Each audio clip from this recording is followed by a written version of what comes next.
Howdy, friends. You're listening to How the West Was Cast, a podcast dedicated to the best of the Western movie genre.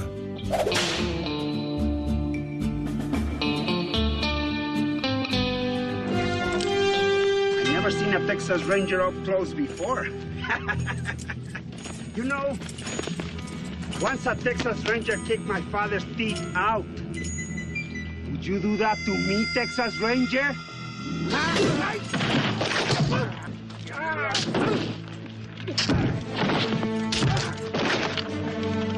Don't shoot me, goddammit! You already kicked my teeth out!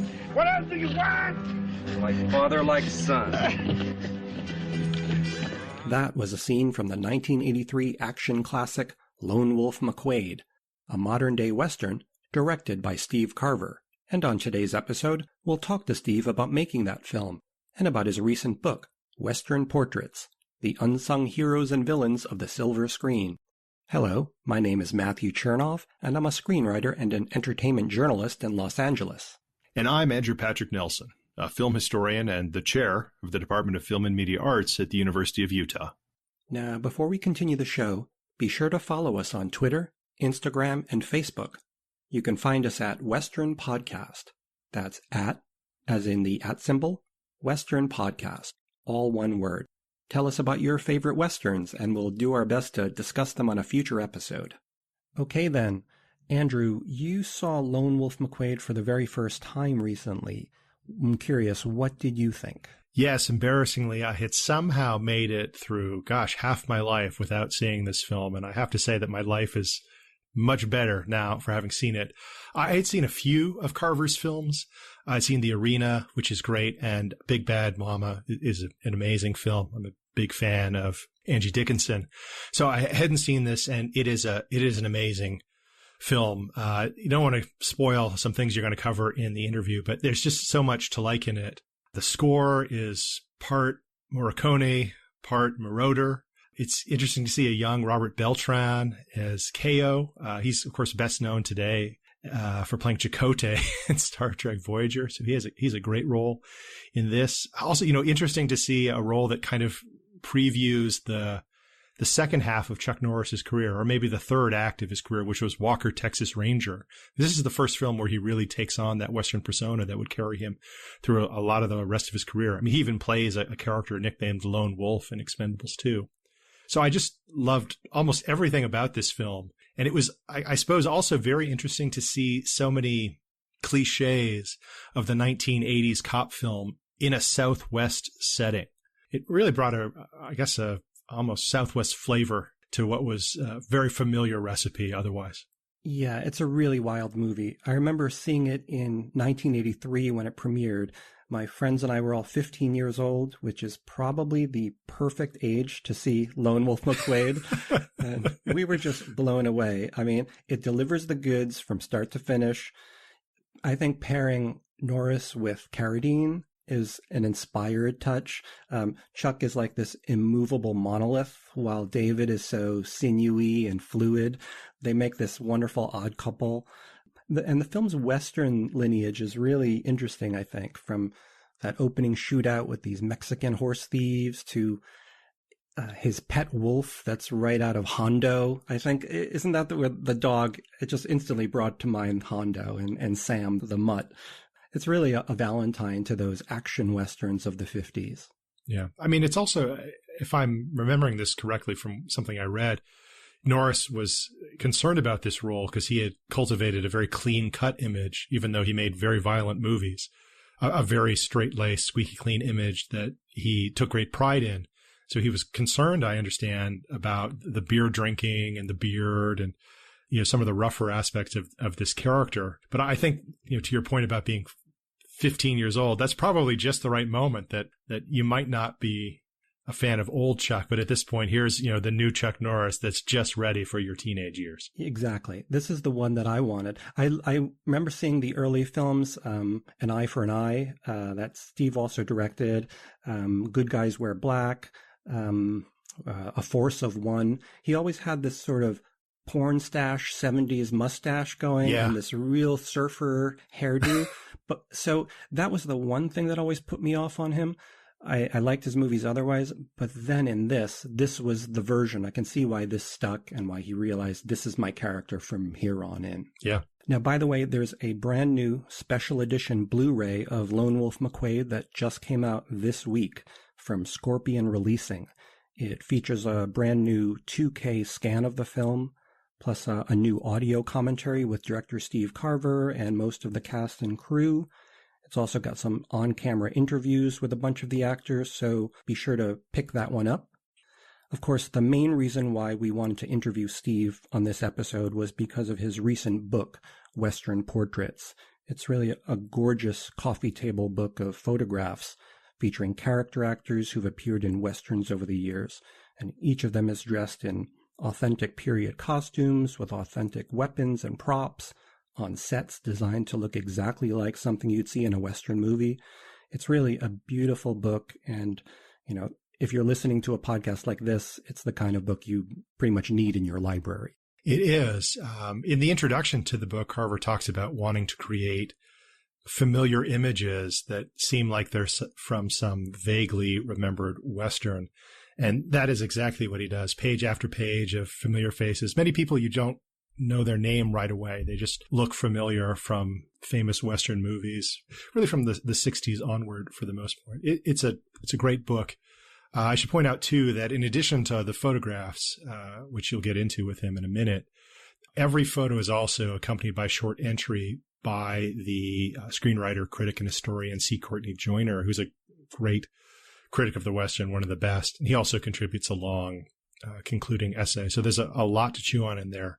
There's also a great introduction by Roger Corman, who not only talks about how he came to meet Carver, but also his own involvement with Westerns from the 1950s onward, including taking some credit for having identified the potential of the gunfighter and also improving it. So if anyone's interested in the gunfighter, you can check out our episode on that film. Now, you can purchase the book, Western Portraits, at Amazon or online at bookstores like Barnes & Noble and Book Soup, or here in Los Angeles at one of my favorite bookstores, Dark Delicacies.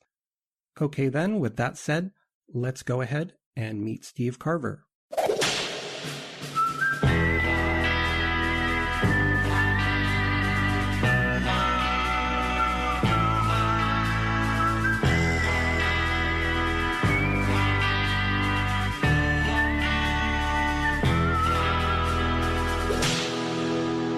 Hello, Steve Carver. It is an honor, sir, to have you join us on How the West Was Cast. It's an honor to be here. Thank you. We sincerely appreciate you talking about your stunning book, Western Portraits. It's really a remarkable work of art. Oh, thank you. So before we discuss the book, I just wanted to hear a little bit about your introduction to the Western film genre. Were Hollywood Westerns a regular part of your movie-going experience when you were a kid? Pretty much so. My parents used to take me to the movies, and we watched a lot on TV when I was growing up.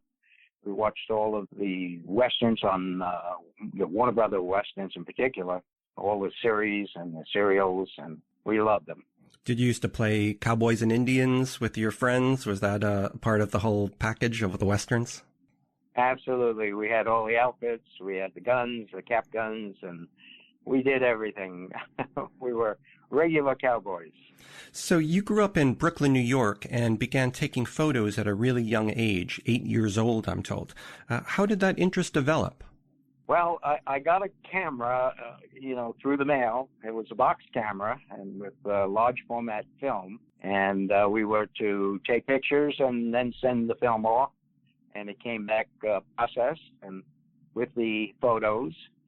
And that interested me. So when I went to camp and we had a dark room, I learned how to process the film with chemicals and print the pictures. And that got me started in photography. And so when I went to school, especially high school, the High School of Music and Art in Manhattan, I got very heavily into photography and saw myself as a photographer and then went on as a photojournalist and so on in photography, got a degree, and that's how I got into photography. And later on, you earned degrees at Cornell University and Washington University in St. Louis, and eventually won a prestigious fellowship at the American Film Institute in 1970. Now, considering the cinematic revolution that was taking place on movie screens at that time, what was AFI like during that period? Well, it was unique. I was a second-year fellow at the Greystone Mansion, which was the Greystone Institute then. It was unique in a way where we were just a few fellows. It wasn't really a school. It was more of a learning process. It was a bridge into the Institute.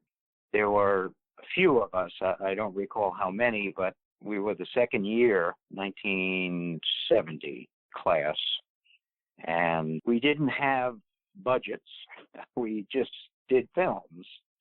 Kind of unlimited budgets, but we were very much tutored, and we had access to the studios, pretty much free access, to do whatever we wanted.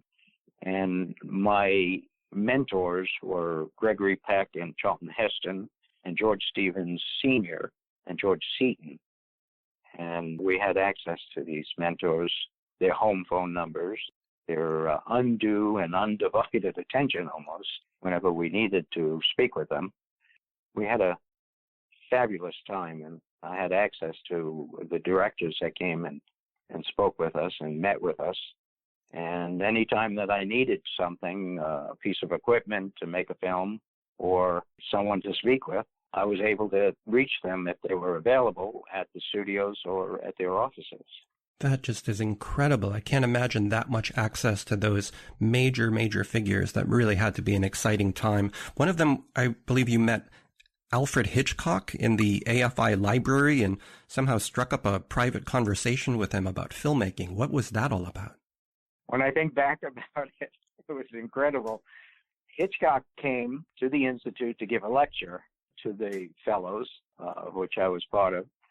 And I was fascinated by, the fact, one, he was an Englishman, and it was hard to understand what he was saying half the time because he was mumbling.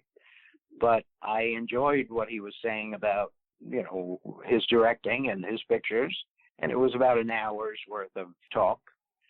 And then afterward, he was given a meal, then a tour of the mansion, Greystone, and he went into the library, which was extensive at Greystone, and I caught him alone in the library, and I went up to him and asked, Mr. Hitchcock, can you teach me or tell me, I forget the words that I used, but I asked him about how he prepares a film. And he looked at me and he told me, do you know what a storyboard is? And I looked at him and said, I heard about it. He said, well, let me show you. And he got a piece of paper and he drew stick figures. And he said, this is a two-shot, this is a master shot, this is a single, and so on and so on. And he showed me about storyboarding. And that's how I learned about storyboarding. And when I did my first film for Roger Corman, I did a storyboard exactly the way he showed me. And that's how I learned storyboarding. Wow, from the master himself. What's going through your mind when he's drawing these pictures for you? That had to be a surreal experience. I won't forget one thing that was happening when he was drawing these. He was spitting up a little bit. A little bit of his spittle went onto the paper, and he was wiping it away and smearing the drawings because he was using a pencil. That stuck in my mind. That's a great detail. You mentioned Roger Corman, and he approached you with a job offer after seeing a film that you made at AFI, an adaptation of Edgar Allan Poe's The Telltale Heart. Now, we've all heard stories about Corman's studio over the years. It's legendary. So without going into too much detail, how would you describe working for him back then? He was incredible. I met Roger at the Institute. I did The Telltale Heart with Sam Jaffe and Alex Cord. It was my second film at the Institute. It was a 35 millimeter black and white film that Elmer Bernstein did the music for. And we invited a whole bunch of studio people to come and see it. And afterward, I had a tap on my shoulder from the person behind me, and it was Roger. And he asked me if I was interested in a job. And I didn't know who he was. And he explained that he has had a company on Sunset Boulevard, New World Pictures. And he explained that he made pictures of Edgar Allan Poe for AIP, American International Pictures, and that he thought I did a very good job, and that he was hiring people like myself. And the job that he gave me was to do some editing. Working for Roger was an education in itself, something I hadn't learned at the AFI. He taught me all kinds of things, especially when I was making films for him. Things like how to, take 10 extras and make them look like 30 extras by dressing them off camera during a shot and putting them back into the shot during the shot. And same with cars, painting them one side one color and another side another color. And he gave me tips about where to place the camera in order to get a larger establishing shot. And he told me a lot of things about working with actors and tips that you don't really read in books and you don't hear from other directors. Roger was an unbelievable source of information about how to make films. Another classic filmmaker that you met with, I think, at some point was the great Western director Sergio Leone. At what point in your career did that meeting take place? Actually, I met Sergio when I was in Rome doing the Arena with Pam Grier and Margaret Markov. Sergio Leone was at Cinecittà. He didn't speak any English, so it was hard conversing with him. With Leone, when I was scouting locations for the Arena, I had gone into a studio called Helios, where Sergio shot a lot of the Westerns with Clint Eastwood. And I had met him at his office because I asked if I can say hello to him. And he didn't speak any English, so I had an interpreter. We just shook hands and I had a brief hello. But later on at Cinecittà, I had lunch in a commissary with him. And through an interpreter again, we were talking about films, and that was also brief, but that was fun. But later, when I was doing drum with Dino De Laurentiis, where I learned to make pasta from Dino. Wow. At Dino's house, I had lots and lots of conversation in broken English about other things other than film. He was incredible.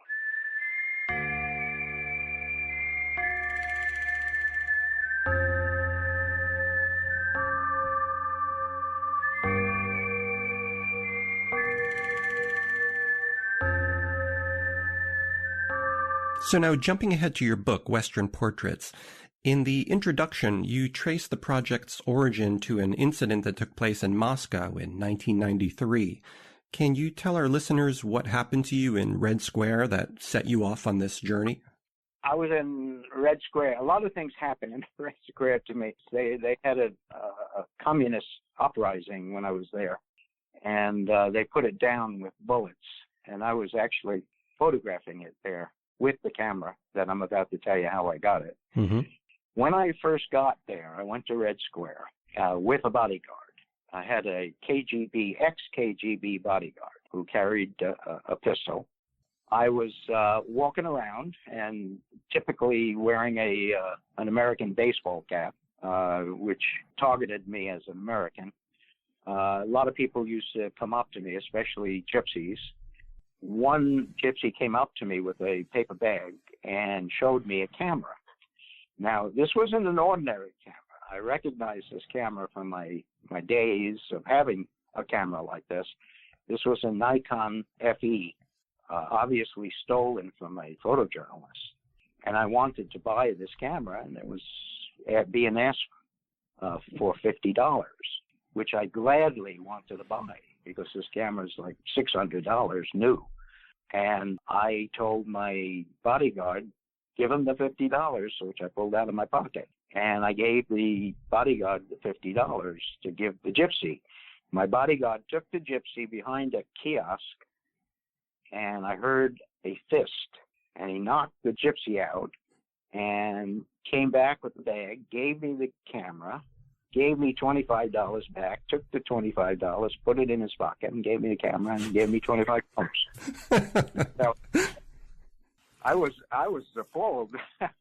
Knocked the gypsy out. But that's Red Square for you. A lot of things happen in Red Square. So after your experience in Russia, you returned back to Los Angeles and established a really popular photo lab called the Dark Room in Venice Beach. And it's here that you really began focusing on historical photography, particularly the work of Edward S. Curtis, whose iconic photos of the American West in the early 1900s clearly left a huge impression on you. What was it about Curtis's photos that spoke to you so profoundly? Well, his eye in setting up the portraits and the technique that he used and the lighting and the process is very, very, very interesting. And I studied it for 4.5 years at the Dark Room, and I read everything I possibly could about how he did it and with what chemicals were used and what the process was all about. And a lot of it was about something that was known as ghost photography. In those days, the emulsion was very thick, and the film was very slow in recording the photons that were captured, photons being the light, the molecules of light that were recorded on the emulsion. You get images that the human eye doesn't see. When someone moves, there's a blur. And in quantum physics, there's a theory that the image is not taken at the time in which the person is there. It's a ghost. And the photo is called a ghost photo.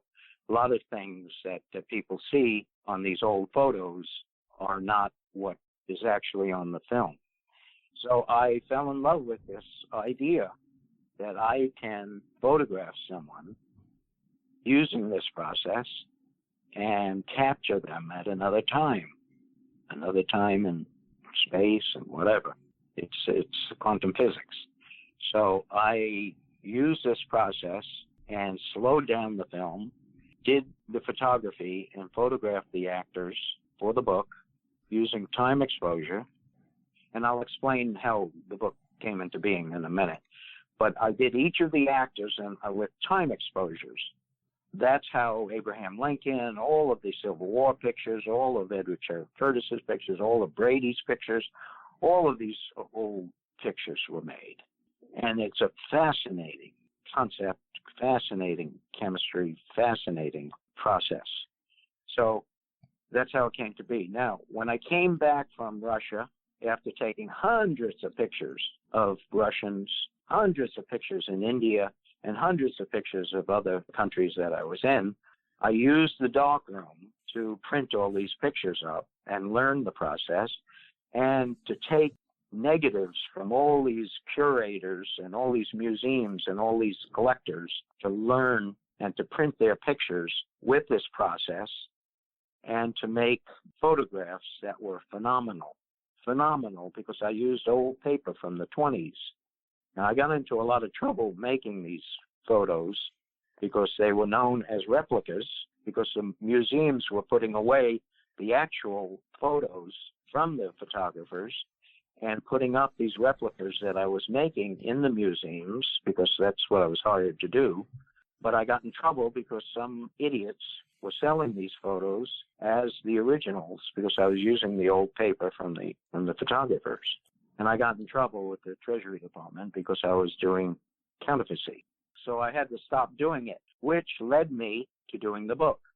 Now, the book came about not because of that, but it was sort of like a tangent course. Because what happened was that as I was getting shut down from doing replicas, I started to say to myself, why don't I do my own and stop getting into trouble doing these for curators and collectors? Why don't I just do my own and sell my own?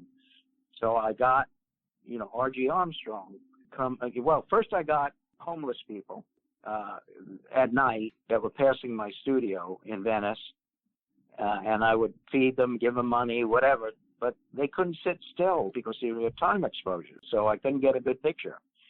Then I got friends, and they couldn't sit still because they weren't trained. They were used to click, that's a picture. They were impatient. Then I said, who could sit still? Who can do these for me? I said, well, maybe I should get some of my actor friends. So I called R.G. Armstrong, who was a good friend of mine. I played pool with him every weekend. And he came by, and I said, R.G., sit for me. And he said, sure, what do you want me to be? And I said, what do you want to be? He said, I'll be a cowboy. Okay, we'll make a cowboy set. So I made a cowboy set. And he sat it. And he was great. He sat still. And then one day he was shooting pool, and he said, why don't you do a book? And I said, hey, that's a good idea. Why don't we do a book? Who should we get? I said, well, let's call it LQ. Okay, we called LQ Jones. LQ came. He was great. We dressed him up. We made a set. And then I said, who else? Let's call David Carradine. Okay, let's call David. David came. He was great. And suddenly we had the makings of a book. And we got a whole bunch of people that I worked with. And then they started recommending people, and we got all these other people. And that's how the book was born.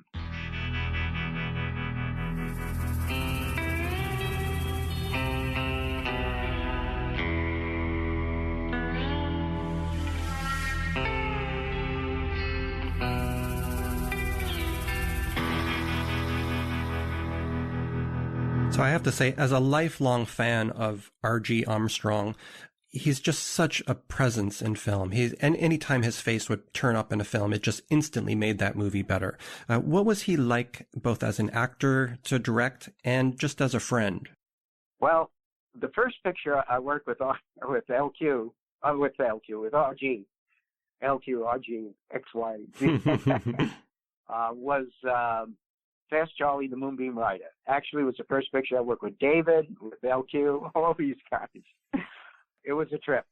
I realized, let me back up a minute. Mm-hmm. The reason why I got LQ and RG to begin with was because when I was at the Institute, Jim Silk, who was a writer and one of my mentors at the Institute, introduced me to Sam Peckinpah. And Sam and I got along. I really loved Sam. And I used to go to his house, and he was a little bit crazy, but great crazy. And I did my first film at the Institute because of Sam, because I loved special effects. I loved bullet hits, squibs, and blowing up and all that stuff. I loved all that stuff. And when I made my first film called Patton, it was about a soldier who Patton's death. So I wanted to use bullet hits and all that stuff. And I asked Sam, can I use some of your special effects and guys? And I got an actor, and we killed a soldier. And George Stevens Jr. came up to me after I showed it, and he asked me, who's going to see this film? And I thought for a minute, that's an interesting question. Who's going to see this film? It's not a commercial film. I did it because I wanted to use Sam's special effects guys. It was just for me. I wasn't making it for an audience. I was making it for me. So that's why I did The Telltale Heart. I made a more commercial picture. So when I use Sam's people, and I use Sam's gaffer, and I use Sam's lots of people, because as a fellow, I was able to use whoever I wanted, and I had a nice friendship with Sam. I went back to Sam, and I said, Sam, I need some actors. And Sam said, here's an actor, RG. Here's an actor, LQ. Use them. They're good friends. So I got to know LQ and RG, and I said, come on, I'm making this picture called The Moonbeam Rider, and it's for Universal, and that's how I got them. So when I got them, I realized Sam always uses these actors, and he uses them for a reason. And the reason why he used them, which is the reason I started using them in movies, is because They're character actors, and character actors support movies. And directors love character actors, as I became to love them, because you count on character actors to help you make the movie, in that you don't have to direct these guys. They're automatic. You just look at them. You point your finger at them. You tell them what the character is about, or you tell them to go to point A to point B, and they just do it. They're wonderful actors. They're no trouble on the set. They don't ask you, they don't turn to you like some of the actors did and ask you what their motivation is, or they don't ask you, why are you telling me to do this? They just do it. They're just great friends. They're not method. They're not this. They're not that. And that's why Sam used them. Amazing. So tell me about the vintage props and costumes and set decor that you used to create these astonishing Western portraits. Well, it took me 2 weeks between each shot, and it took me 2 weeks to hunt down these artifacts. I had Robert Zinno, or Bobby Zinno, was the master wardrobe, armorer, props, and artifacts. My set builder was Denny Chuchin. He helped me with the special effects as well. Denise Chuchin was the hairstylist. Paula Cantu was a makeup artist. Lance Todd was a set dresser as well. One of the people that was incredible was Al Frisch. He was a Hollywood authority on the movie costumes and the guns. And Phil Spagenberger was True West's firearm editor. He brought in a lot of the guns. These guys brought authenticity to the shots. All of the guns are real. Obviously, the bullets are not. Mm-hmm. It took me 2 weeks between shots to hunt down the artifacts that you see in the pictures. There are no fake things in the pictures. Everything you see is real. Well, that attention to detail really pays off. I mean, like you said, the photos look incredibly authentic, as though they were snapped back in the early 1900s. Can you tell me about the casting process, for lack of a better phrase, that you went through to find which actors you wanted to have sit for your photos? A lot of it had to do with timing. There were a lot of actors that were scheduled, but timing was a problem. We had a lot of actors, which I'm not going to name, scheduled, that didn't show up. Mm-hmm. There were some actors that wouldn't come because of certain actors that did come. There are some actors that didn't come because of age, and there are some actors that didn't come because they didn't think they looked good enough. Some actors that I worked with wouldn't come because of their looks. How did you go about deciding which character they would portray in the photos? Did they give their own input into this, or was it how did that come about? The actors had input in two respects. First, about the set. Some of the actors said it was up to me. Some of the actors said that they wanted a set that was significant to what they've done in their career. Some of the actors said that they wanted a set that was simple or complicated or cluttered.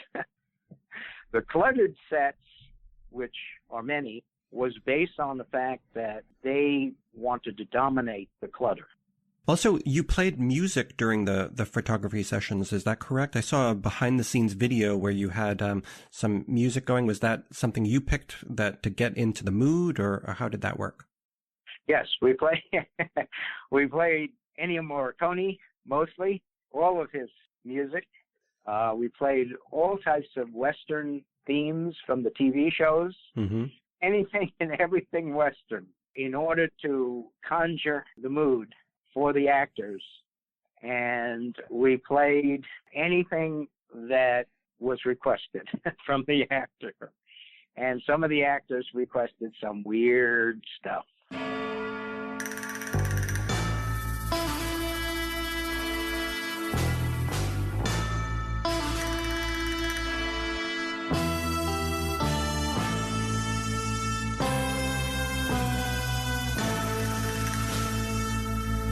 So I wanted to mention some of my favorite portraits in the book and maybe ask what the first thing is that comes to your mind when I mention those photos. So the first one has to be, for me, Karl Malden. He's just one of the most beloved actors in movie history, and I think your portrait really captures his endearing charm in such a natural way. What comes to mind when I mention that photo? Well, Carl came because of Buddy Hackett. Carl and Buddy were good friends, and Buddy was a good friend of mine. Buddy was a gun collector, as I was. But when Carl came, he was not in a good mood. We had some problems. It was not a happy atmosphere for Carl.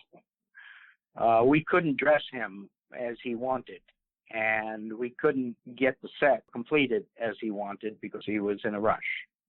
That picture was taken at the darkroom. There were, I think, about 20 or 25 pictures taken at the darkroom, and the rest were taken at Image. The darkroom setups were done in the evenings because during the day, the darkroom was the darkroom where people would come in and use the laboratory. And we would build the sets as quickly as possible so that we had the evening hour, 6 o'clock, 7 o'clock for the actor. And we'd have to build the sets quickly. So when Carl came, we weren't finished. And he was not in a good mood because of that. And then dressing him, he wouldn't take off his pleated Levi's or whatever they were and put on the pants that I had for him. So that wasn't proper. Now, I'm telling you all this stuff truthfully. Mm-hmm. And I don't mean to burst your bubble, but Carl was doing everything possible to appease me, and knowing that this was going to go into the book, and knowing that he signed the release, that it was a done deal. And, I was being professional with him, and he was being professional with me, and we took the pictures. Well, it's amazing that in spite of the difficulty of that particular session, the photo itself just strikes me as so relaxed. And so, hats off to you for making it work regardless. Now, don't forget, this is a time exposure. So he stood for that time exposure, which was a number of seconds. Now, I'm not going to give away the amount of seconds, but it's more than 12 seconds. That has to be a long 12 seconds when you're standing there. A long 12 seconds for a lot of actors because I open the shutter before I start counting for them. In the beginning, when I sit them down and I tell them to strike a pose, which varies during the course of the session. Some of these sessions go on for hours, depending on the actor and depending on how I determine their patience and how I determine their mood and how I determine what they're picking up from my direction. What I'm doing is I'm literally directing them in a movie with a character. The other one that really stands out is the Bruce Glover's photo. His expression and the way his hand is sort of draped around this female model's throat. It tells such an intriguing story. Bruce was amazing. Bruce would, between shots, another thing would happen. I would always allow between the rolls, because I had to reload the camera, and reloading the camera takes a lot of time. I would give the actor the option to get out of the chair, walk around, go outside, smoke a cigarette, whatever they want to do.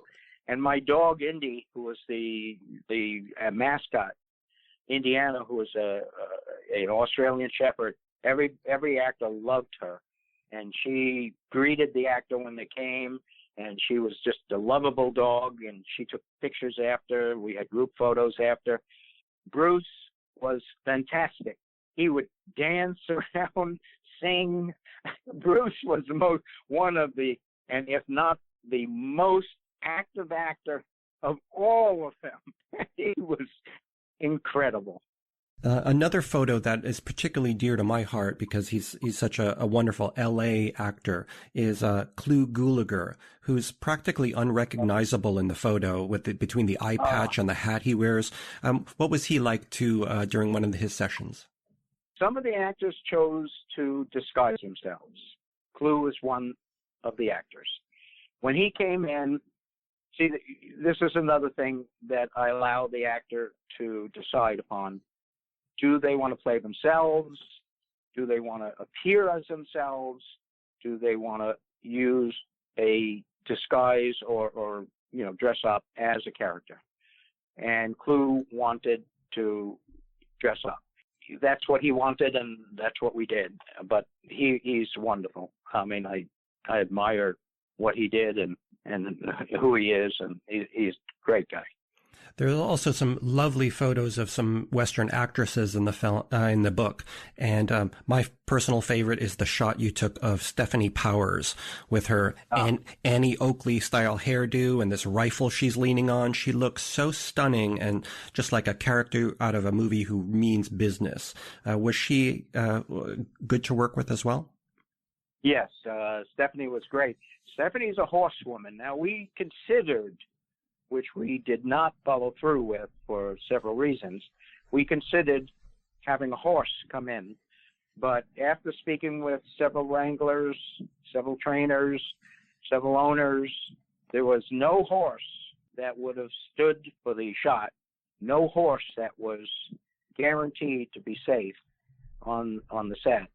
And we didn't want to do it.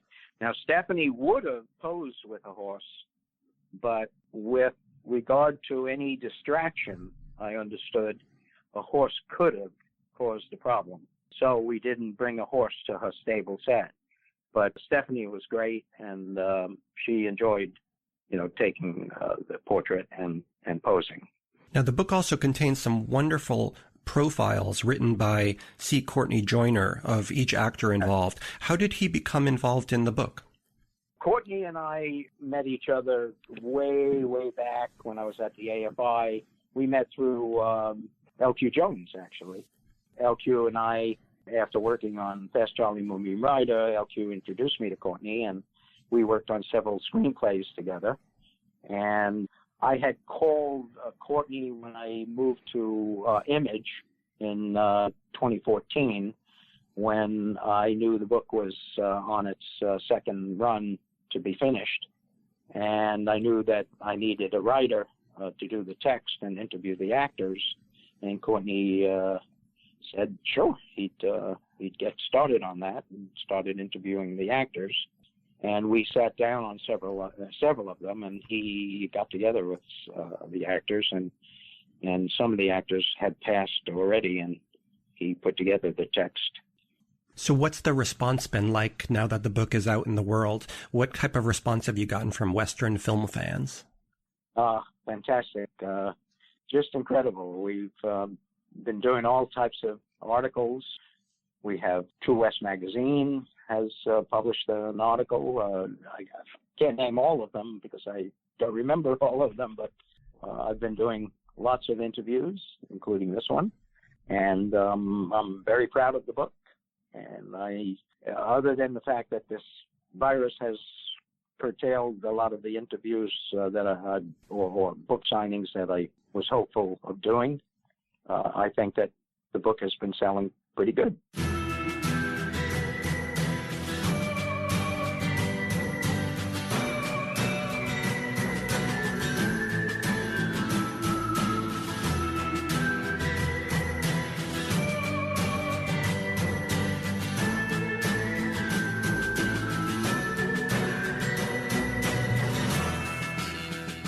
Now, since the subject of this podcast is Western movies, I'd be remiss if I didn't ask at least a couple of questions about Lone Wolf McQuade. Yes. Great, because there is no cooler modern-day Western of the 80s than Lone Wolf McQuade. It's just the ultimate. So my first question is, Lone Wolf McQuade was a major turning point in Chuck Norris's career. Prior to that movie, he had a noticeably clean-cut image on screen, but in your film, he really switched things up and played this grubby, beer-drinking lawman. Did that change come at Chuck's request, or was that something that you asked him to do? It took me a long time to change Chuck's mind, to grow the beard, to drink beer, to develop that character. I did Eye for an Eye with Chuck, and that was that character. He was a detective, and had the vendetta because Terry Kaiser was killed, and so on, and Eye for an Eye. And it was fun working with Chuck. And then when I asked him to do Lone Wolf McQuade, I tried to convince him that he had to change his image because this was a lone wolf character. He was he worked alone. He was a Texas Ranger, and he had to change the image to a tough guy, and a grubby tough guy. And Chuck didn't want to lose the kids, didn't want to lose his following. He wanted a John Wayne look and a John Wayne image. And it took a while for me to get him to drink beer on screen and to convince him that's the way to go. And before we shot, it was determined that that's what he would do. And that's how he came to be Lone Wolf McQuade. It really pays off beautifully. The scene where he literally drives the Ram Charger out of his grave is probably the most unforgettable action moment, I think, of the 80s. So whose brilliant idea was that moment? You know, it was written in the script, but the actual design of that scene is interesting in that how to do it.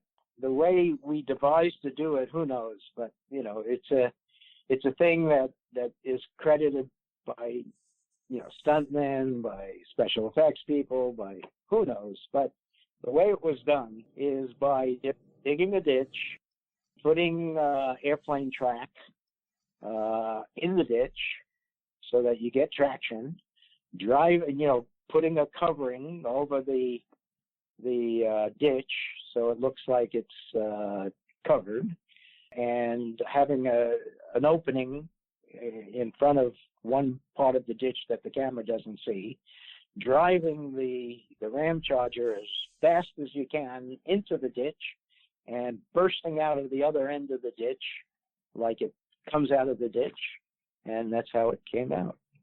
Amazing. It really pays off. I saw the film a couple of years ago at Quentin Tarantino's movie theater, the New Beverly Cinema, and it brought the house down. The entire theater burst into applause. People are yelling, whistling. It's just so invigorating.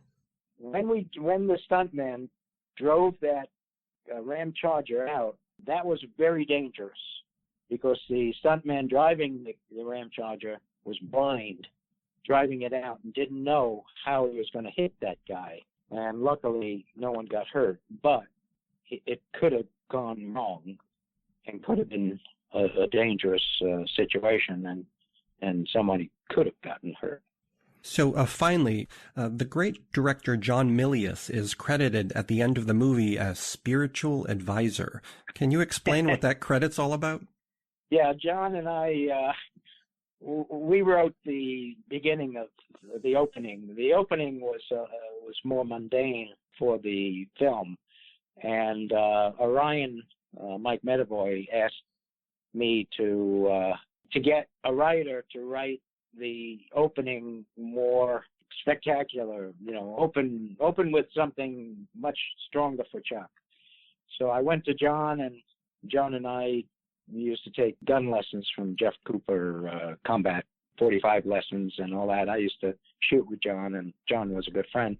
So I went to John and I said, John, help me. And he and I wrote the beginning, and he didn't want credit, so I gave him that credit. It's wonderful. So that opening scene with the horse thieves and Chuck shooting that guy off from the other side of a mountain, basically, that came from that collaboration between you and Milius. Yes, yeah, John. It's a fabulous way to open a movie. I think they were right.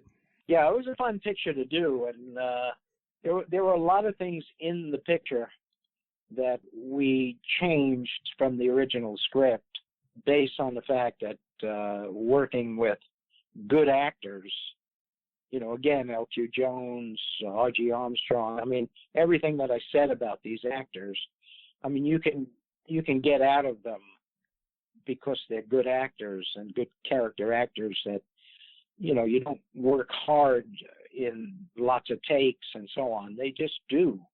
That's what happens when you have people like RG and LQ and, Terry Kaiser, so on. You just get better performances. And that's why these pictures get better or seem better and, make me look better too. You enjoy making the picture, and therefore the picture becomes better.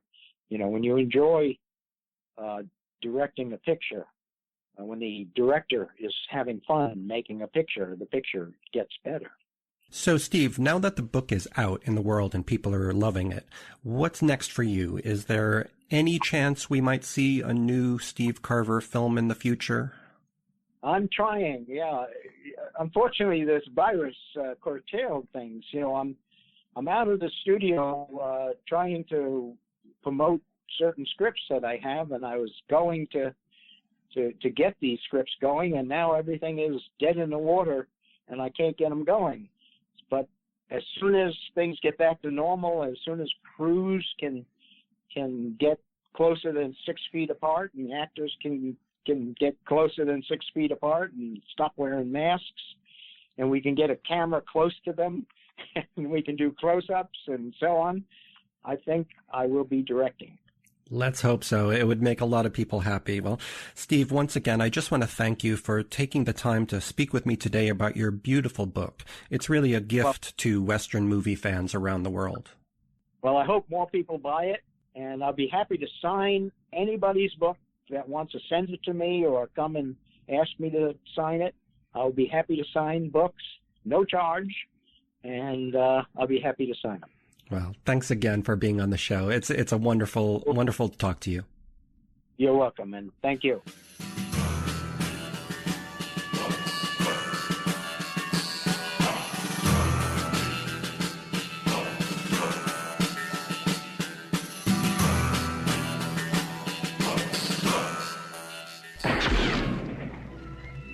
When you're the best, you do things with style. J.J. McQuade is the best. He's a lone wolf lawman in the Lone Star State. Your record is unrivaled. Your lone wolf attitude is gonna change. So now the wolf has a wolf pack. The final showdown belongs to McQuade.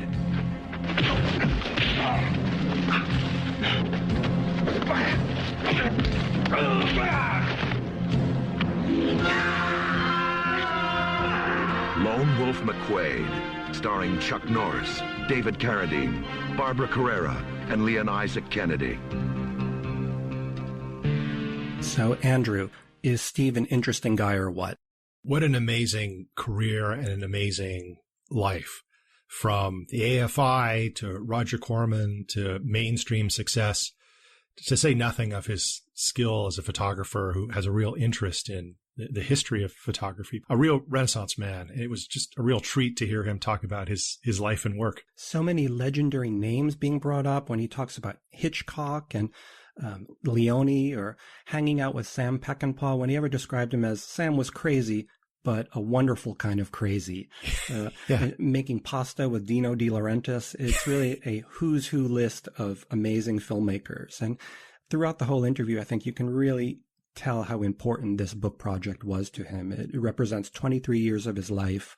So he's poured a lot of hard work into it, and it really shows. It's a real labor of love. And one thing that comes across very strongly in the book, and also in your interview, was his affection for a lot of these character actors who really made the Western what it is today. I mean, we think about the Western in terms of great filmmakers or great stars, but that the great star would be in 1 or 2 Westerns a year, whereas these character actors would be in, sometimes it seemed like all of them. So this is really a fitting tribute to the R.G. Armstrongs and L.Q. Joneses of the world. Yeah, he really captures what makes them such wonderful characters and such wonderful presences in film.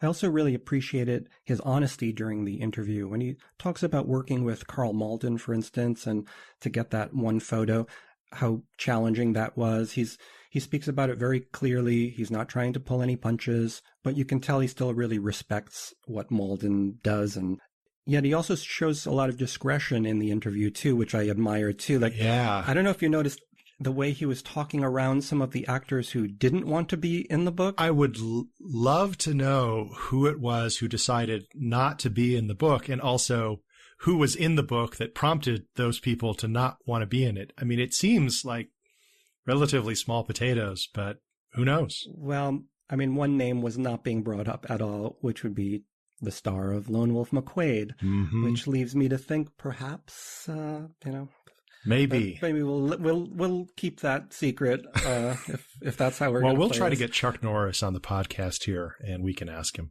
One day, a guy can dream. Let's keep our fingers crossed. So as I told Steve, it's a fantastic book, and it was really an honor having him on the show. So that about wraps things up for this episode. Until next time, I'm Matthew Chernoff.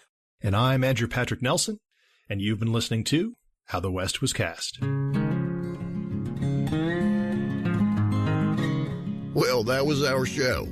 We thank you kindly for listening and hope you'll come back again real soon. Till then, keep your saddle oiled and your guns greased.